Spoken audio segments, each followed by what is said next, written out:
Children, last time we have discussed about the stress-strain relationship for a stretched wire. पिछले term पर हमने इससे पिछले लेक्चर में ये डिस्कस किया था कि कैसे स्ट्रेस और स्ट्रेन में रिलेशन होता है. ये ग्राफ हमने बनाया और ये ग्राफ में हमने एक्सप्लेन किया ये ओ ए पार्ट क्या रिप्रेजेंट करेगा, ए बी क्या रिप्रेजेंट करेगा, बी सी क्या होगा, डी किस कोरेस्पॉन्डिंग के पॉइंट होगा. All these things we have discussed. ठीक है. अब इसमें हम दो पार्ट अगर हम इसमें डिवाइड करते हैं तो एक तो ओ से ए तक का रीजन होता है जिसको हम कहते हैं elastic region, and second one is beyond this it is called plastic region. Plastic region. Okay. एक इलास्टिक रीजन होगा और जहां इलास्टिक रीजन कौन सा है, up to which it follows the Hooke's law, that is elastic reason.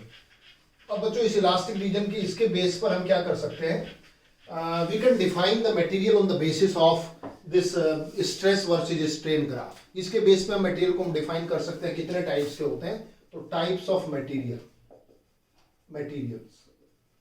on the basis of this graph. First is ductile materials.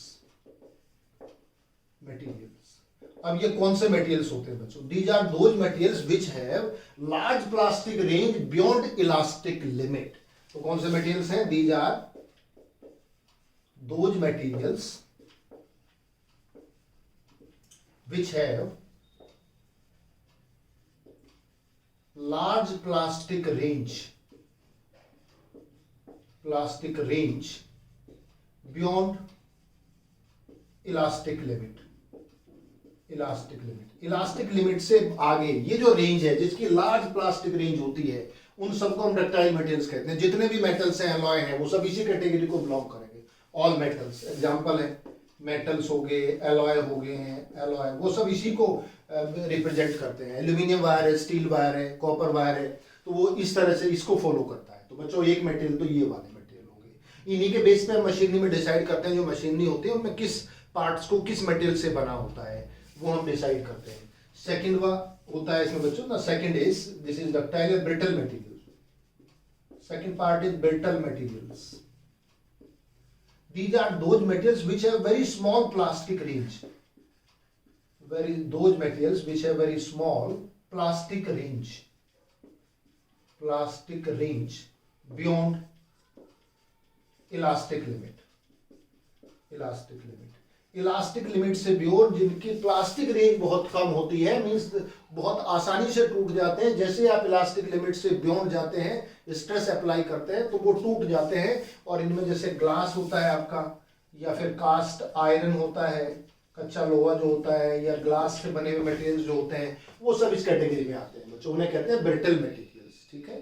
दूसरे category. एक और थर्ड कैटेगरी होती है, इनको इलास्टोमर्स कहा जाता है. इलास्टोमर्स. अच्छा देखिए इलास्टोमर्स क्या होते हैं. Elastomers are those materials which do not obey Hooke's law. वो हुक्स लॉ को ओबे ही नहीं करते हैं. Which do not obey Hooke's law. क्या मतलब हुआ इसका बच्चों, इसका मीनिंग ये हुआ stress is not directly proportional to strain. ये डायरेक्टली प्रोपोर्शनल नहीं है उसमें. एग्जांपल देखो, रबर का एग्जांपल लेते हैं. रबर, अगर रबर में आप सेम स्ट्रेस अप्लाई करेंगे तो रबर की लेंथ में इंक्रीज कोरस्पॉन्डिंग बहुत ज्यादा होगा as compare to iron, steel, copper और other materials. So here in case of rubber, stress is not directly proportional to strain. So it is the example of which is not following or which does not follow the Hooke's law. That's why these are called elastomers. So बच्चों ये तीन category के materials होते हैं जिनको हम define करते हैं. तो इसमें यहाँ जो ब्रेकिंग स्ट्रेस होता है, इसका एक फॉर्मूला भी बनेंगे. जैसे आपका ब्रेकिंग अगर स्ट्रेस है बच्चों, तो that is breaking force upon area. Breaking force upon area इस पे डिपेंड करता है. तो फॉर्मूला हो गया वही, stress is equal to force apply deforming force upon area. कितना फोर्स हम अप्लाई कर रहे हैं जिससे वो ब्रेक हो जाता है, divided by cross sectional area, that is called breaking stress.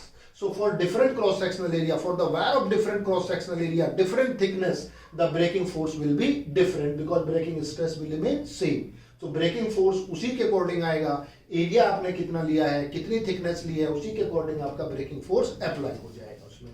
तो बच्चों ये तो था इसका जो बिहेवियर कैसे होता है किसी भी मटेरियल का, रिलेशनशिप और उसके बेस पर classification of magnet these materials. Now we come to the energy stored, elastic potential energy stored in a wire. What is elastic potential energy stored in case of a wire. Elastic potential energy, elastic potential energy in a wire.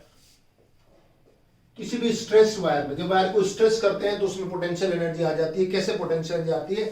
Similar kind of expression we have done in case of spring. Spring में निकाली थी हमने energy associated with किसके? Compression and expansion state of the spring, that is called elastic potential energy.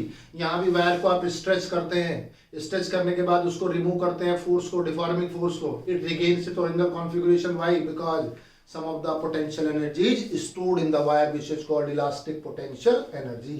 So what is this? This is the work done to stretch the wire. It is work done to stretch a wire within elastic limit. To stretch a wire within elastic limit. अगर ये कोई wire हमने ले लिया, suppose this is a wire, और इसकी length को हमने डेल्टा एल इंक्रीज कर दिया. Suppose delta L is the increase in length and L is its original length. When force F is applied on it, force F यहाँ से हमने apply कर दिया इस पर बच्चों, F फोर्स की वजह से बढ़ गया है. A is area of cross section. मान लीजिए if L is length of a wire, A is area of cross section of the wire, ठीक, and delta L increase in length under force F. ये बना F. And this delta is very small in this case. delta बहुत छोटा होता है, बहुत कम होता है. तो ऐसी केस में वर्क डन का एक हमने बहुत छोटा फॉर्मूला आपको बताया था. तो बताइए एवरेज फोर्स कितना हो जाएगा इसमें पूरी लेंथ इंक्रीज करने में? Average force initially 0 + F/2. यहाँ पर इस पॉइंट पे फोर्स कितना था? 0. और जब लेंथ इंक्रीज कर रही है तो फोर्स कितना अप्लाई किया आपने? F. तो एवरेज कितना आएगा? That is equal to F/2. और इसमें वर्क डन आ जाएगा, work done to stretch the wire by length delta L, that is W is equal to force into length. ये फॉर्मूला बन गया बच्चों. This is the formula of work done.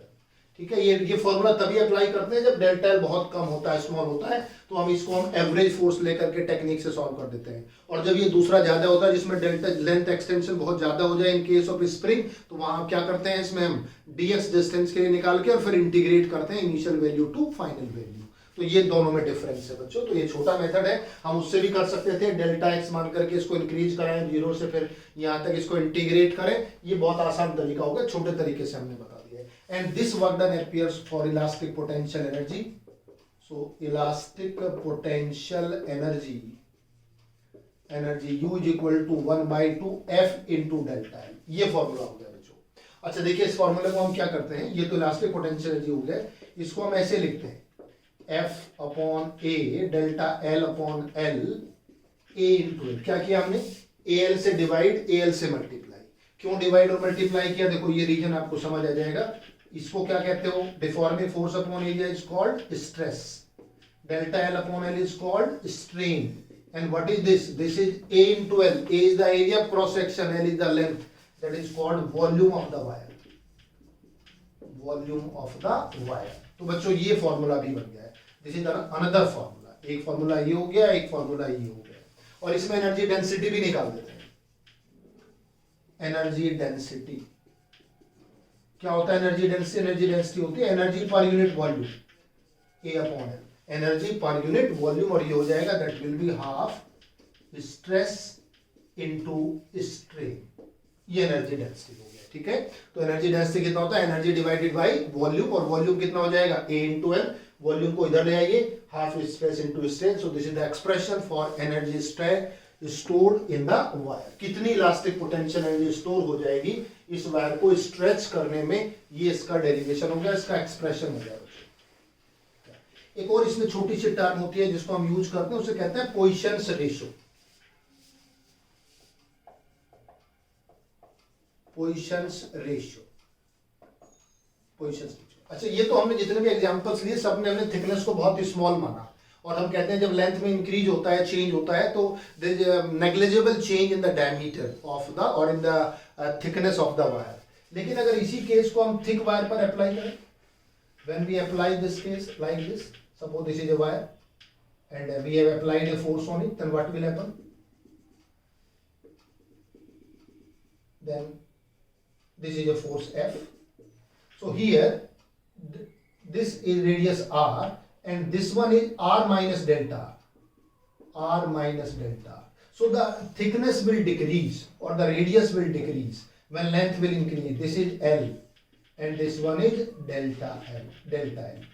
So under the result of this force applied, deforming force, when length of the wire will increase, then its diameter will increase. की जो thickness है, diameter है, वो क्या करेगा? Decrease करेगा। तो देखिए ऐसे केस में हम क्या डिफाइन करते हैं बच्चों, इसको हम सिग्मा से रिप्रेजेंट करते हैं। It is the ratio of lateral strain divided by longitudinal strain.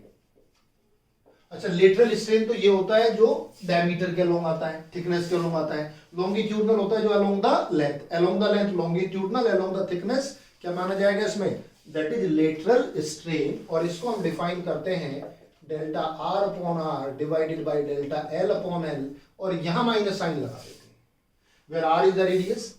Are क्या है इसमें? Radius of the wire. Length क्या होती है? L is the length of the wire, ये वायर की लेंथ होती है। Delta R increase in length, sorry decrease in radius, and delta L is increase in length, और नेगेटिव साइन क्या indicate करेगा? Negative sign R decreases when L increases. जब length बढ़ती है तो आर की वैल्यू कम होती है, थिकनेस कम होती है, डिक्रीज करती है, ये नेगेटिव साइन इंडिकेट करेगा। तो ये माइनस में लिया और ये हमने किस में लिया? प्लस में लिया। Because delta L increases, this is positive, delta R decreases, that's why it is negative. R decreases और L increases. तो बच्चों ये कहलाता है पोजीशंस रेशियो, इसको भी हम कहीं कहीं टर्म को यूज करते हैं। अब इसमें लास्ट आता है एप्लीकेशंस ऑफ इलास्टिसिटी। ये सारी चीजें हमने पढ़ ली, इसको डिस्कस कर लिया। What are the applications of elasticity? Applications of elasticity. अच्छा देखिए डेली लाइफ में इसके प्रैक्टिकल एप्लीकेशंस क्या क्या हैं बच्चों। एक सबसे अच्छा एप्लीकेशन है, जितने भी मशीनरी के पार्ट्स होते हैं, the parts of machinery are not subjected beyond the elastic limit, are not subjected to a stress beyond the elastic limit. तो जो हम स्ट्रेस अप्लाई करते हैं किसके ऊपर? मशीनरी के पार्ट्स पर, वो beyond the elastic limit apply नहीं करते हैं। तो जितने भी मशीनरी हैं, जितने भी पार्ट्स हैं, उन पार्ट्स ऑफ मशीनरी पर क्या करते हैं बच्चों हम? Not more than elastic limit. So stress is not applied more than the elastic limit, otherwise what will happen? The body may be deformed। जैसे हमने वायर के केस में अभी पढ़ा है, जो डक्टाइल मटेरियल से उसमें क्या हुआ? वायर की लेंथ क्या हुई? परमानेंट इंक्रीज कर गई, जिसमें परमानेंट सेट था। तो इसमें भी साइज और शेप ऑफ द बॉडी में change when you will apply a stress more than the elastic limit. So it is never subjected to the stress which is more than the elastic limit। कोई भी machine जो आप बनाते हैं ऐसे, एक तो ये एप्लीकेशन होगा बच्चों। दूसरा इसमें एप्लीकेशन और एक अच्छा एप्लीकेशन होता है जिसमें हम ब्रिजेस को डिजाइन करते हैं। The bridges are designed in such a way so that they do not bend much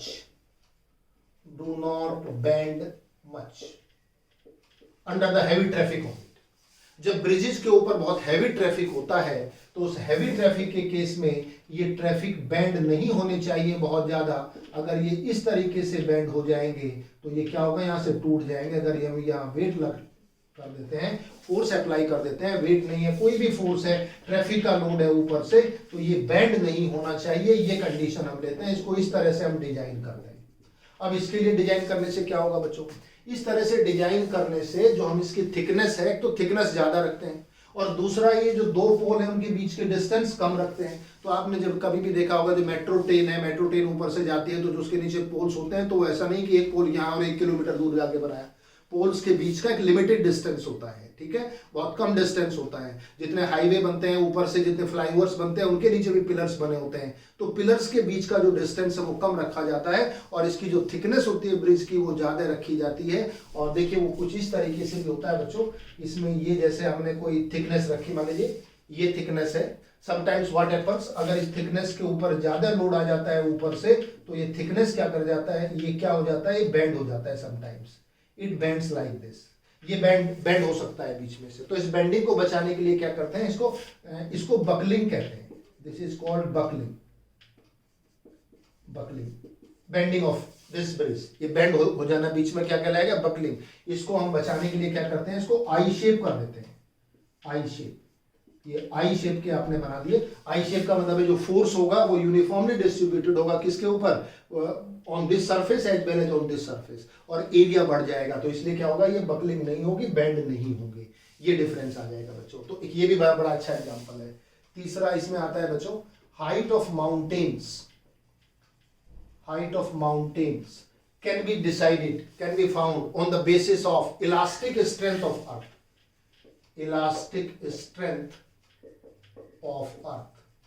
वो ऐसी नहीं हो सकती किसी भी माउंटेन की हाइट कि जो जितनी इलास्टिक स्ट्रेंथ है अर्थ की उसके अकॉर्डिंग उसकी हाइट लेते हैं। जैसे कि एग्जांपल दे करके हम बताते हैं, अगर हम अर्थ का एग्जांपल ले तो अर्थ की जो इलास्टिक स्ट्रेंथ है, elastic strength that is approximate equal to 3 into 10 to the power 8 newton per metre square होती है, ये इलास्टिक स्ट्रेंथ होती है, ठीक है। और इसमें अगर हम इसका प्रेशर निकालें, कितना प्रेशर होगा, मान लीजिए कोई माउंटेन बना है जिसकी हाइट h है और रो उसकी डेंसिटी है और g क्या एक्सेलरेशन ड्यू टू ग्रेविटी होता है। अगर हम प्रेशर का फॉर्मूला लेंगे तो जो प्रेशर का फॉर्मूला होता है वो ये होता है, h rho g होता है, ठीक है, ये फॉर्मूला होता है। तो जब हम इस फॉर्मूले के अकॉर्डिंग हम कैलकुलेट करते हैं, किसको कैलकुलेट करते हैं, यहां से इसको हम कैलकुलेट करेंगे इलास्टिक स्ट्रेंथ को, तो कितना आएगा देखिए बच्चों, अगर हम ये h ले लीजिए, रो जो होता है आपका approximate 3 into 10 to the power 3 के आसपास होता है, रो को मान लीजिए 3 into 10 to the power 8 kg per metre cube, G को अप्रोक्सीमेट 10 मान लीजिए, चलिए मीटर पर सेकंड स्क्वायर,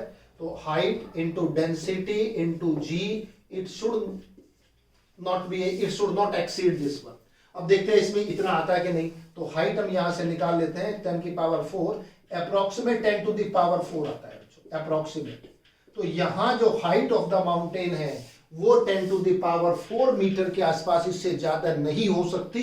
कहां पर, जहां पर माउंटेन बनता है और जिस पर इलास्टिक स्ट्रेंथ ये होती है, ये। तो इस तरह से जहां पर भी माउंटेन बनेंगे तो वहां कितनी इलास्टिक स्ट्रेंथ होगी अर्थ की, उस पर डिपेंड करेगा what will be the height of the mountain. इससे ज्यादा हाइट का माउंटेन वहां नहीं बनाया जा सकता, बनेगा नहीं, प्रैक्टिकली इम्पॉसिबल हो जाएगा, ठीक है, ये भी पॉइंट हो। तो हाइट भी हम इससे निकाल लेते हैं। एक और अच्छा एप्लीकेशन है, देखो जितनी क्रेन होती है, जब क्रेन के रोप की जो थिकनेस होती है, जो रोप होता है क्रेन का, दैट इज इसकी जो थिकनेस डिसाइड करते हैं, थिकनेस और मटेरियल डिसाइड किया जाता है वो किस पर, on the load which is to be lifted, load to be lifted.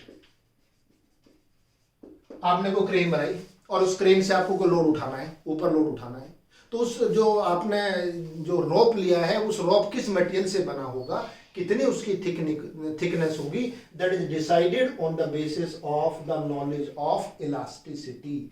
ये भी इलास्टिसिटी की नॉलेज के बेस पर ही हम डिसाइड करते हैं उसमें। अभी हमने बताया था जो ब्रेकिंग स्ट्रेस होता है वो ब्रेकिंग फोर्स अपॉन एरिया होता है। तो अगर आप एरिया ज्यादा बढ़ाएंगे, क्रॉस सेक्शनल एरिया ज्यादा बढ़ाएगा, तो उसके कोरस्पॉन्डिंग ब्रेकिंग जो फोर्स होगा दैट विल बी मोर, ज्यादा हो जाएगा। तो अगर हमें हैवी लोड उठाना होता है तो हमें थिकनेस ज्यादा लेनी पड़ेगी वायर की, और अगर थिन लेना पड़ेगा, देखो जैसे अभी बताते हैं ब्रेकिंग स्ट्रेस, किसी भी मटेरियल के लिए जो ब्रेकिंग स्ट्रेस है वो हम डिसाइड कर लेते हैं, और इसका फॉर्मूला होता है breaking force upon area.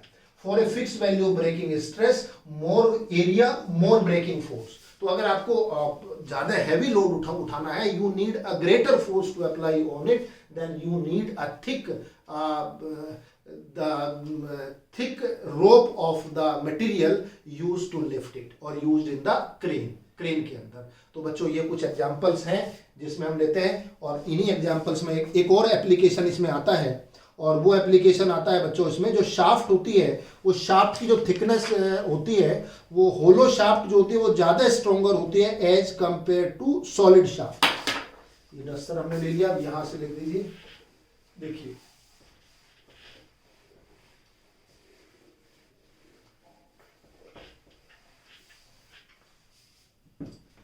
hollow shaft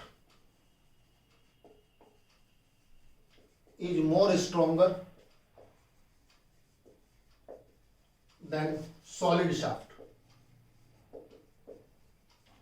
of same material, same and equal material।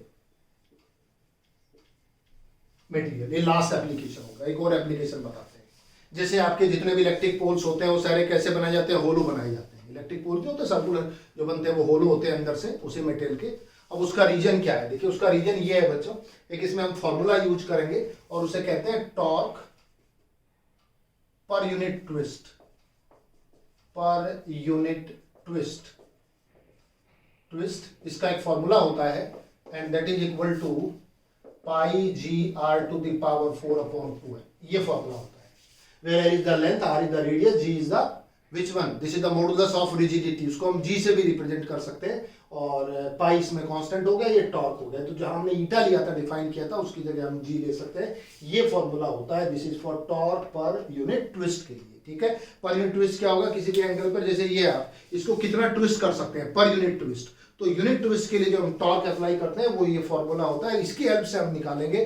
तो मान लीजिए आपका सॉलिड शाफ्ट है, ये तो सॉलिड के लिए हो गया, this is for solid shaft, ये तो सॉलिड के लिए हो गया। और अगर हम सॉलिड के बजाय बच्चों होलो के लिए लेते हैं, होलो के लिए क्या होगा, देखो होलो शाफ्ट ये होगी, ये तो उसकी थिकनेस हो गई, ये थिकनेस होगी, मान लीजिए ये थिकनेस होगी होलो की। Suppose outer radius is R2 and inner radius is R1। आप ये ले सकते हैं ना, इनर रेडियस R1 हो जाएगी, आउटर कितनी हो जाएगी, R2 हो जाएगी।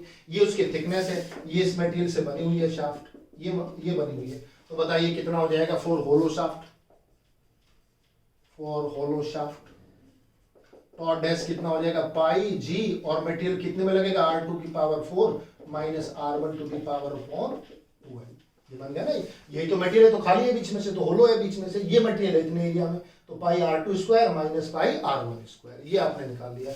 इसको सॉल्व भी कर सकते हो आप, पाई जी R2 square plus R1 square that is R2 square minus R1 square upon 2।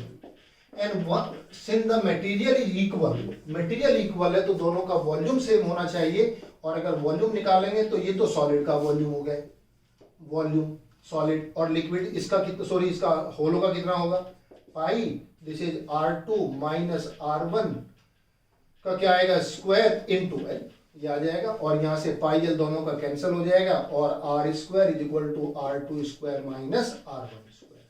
ये इक्वेशन नंबर 4 होगा। ये किसका वॉल्यूम है, सॉलिड शाफ्ट का। ये किसका है, होलो शाफ्ट का। वॉल्यूम दोनों का कैसा रहेगा, सेम रहेगा, because both are of equal and same material. तो ये वैल्यू, इसकी वैल्यू यहाँ रख देना बच्चों, R2 square minus R1 square की जगह क्या रख सकते हैं, R स्क्वायर, और दोनों को डिवाइड करो, 3 को 1 से डिवाइड करो, देखिए क्या मिलेगा, टॉ डैश अपॉन टॉ, इसमें से तो पाई जी 12 सब कैंसिल हो जाएगा। यहाँ से बच रहा है आपका R2 square plus R1 square, और R2 square minus R1 square की जगह क्या रख सकते हो, R स्क्वायर, और डिवाइडेड यहाँ कितना आएगा, R की पावर 4, कीजिए इसको solve, it will be R2 square plus R1 square upon R square, upon R square। ये आ गया बच्चों, दिस इज इक्वेशन नंबर 5। अब जरा इस इक्वेशन से देखिए, R क्या है, व्हाट इज R, R तो वो है जब पूरी शाफ्ट कैसी थी, सॉलिड शाफ्ट थी, ये पूरी सॉलिड है, ये सॉलिड है, ये सॉलिड शाफ्ट, इसका रेडियस R है, ठीक है, और ये रेडियस कितना है, R2 square plus R1 square. तो देखिए हमेशा R2 square plus R1 square इस R स्क्वायर से ज्यादा होगा। R तो ये हो गया, यहां से यहां तक रेडियस R हो गया, और इसमें R2 square plus R1 square, since R1 square plus R2 square is greater than R square, so tau dash is greater than torque. तो ये जो टॉ डैश है ये टॉ से ज्यादा होगा, means torque applied per unit twist is more in case of the hollow shaft. तो वही आप अगर सेम मटेरियल से बनी हुई 2 शाफ्ट बनाते हैं, एक होलो है, दूसरी आपकी कौन सी है, सॉलिड है, तो उसमें जो होलो शाफ्ट है वो ज्यादा स्ट्रॉन्ग होगी, उसके लिए टॉर्क ज्यादा आप अप्लाई कर सकते हैं as compare to solid shaft. ठीक है, तो बच्चों इस तरीके से हम प्रूव कर सकते हैं। और हमने एग्जांपल बताया, जितने इलेक्ट्रिक पोल्स बनाए जाते हैं वो सारे अंदर से कैसे होते हैं, खाली होते हैं, होलो होते हैं, इस तरह उन इलेक्ट्रिक पोल्स को बनाते हैं। तो ये एग्जांपल है, कुछ एग्जांपल्स हैं, कुछ एप्लीकेशंस हैं of elasticity in daily life. Now the mechanics of solid is complete. Elasticity का जो पोर्शन है ये अब कंप्लीट हो जाए।